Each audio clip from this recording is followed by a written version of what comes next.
হচ্ছে। এর আগে এই গায়ে কাঁটা দেওয়া রোমাঞ্চ অর্থাৎ আমরা পুলকভাবও পেয়েছিলাম। রোমাঞ্চ, রোমাঞ্চ বেভতু অর্থাৎ কাঁপছে, ঠক ঠক করে কাঁপছে। বেপথু, আর কি আসছে?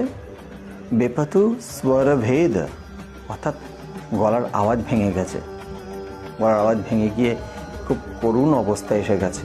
সেই করুণ অবস্থা থেকে গলার আওয়াজ ভেঙে যাচ্ছে ভয়েতে। স্বরভেদ বৈবর্ণ শঙ্কা মহাদৈন্য। বৈবর্ণ অর্থাৎ বিবর্ণ।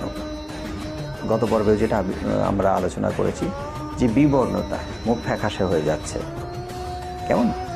আর আসছে কি? বৈবর্ণ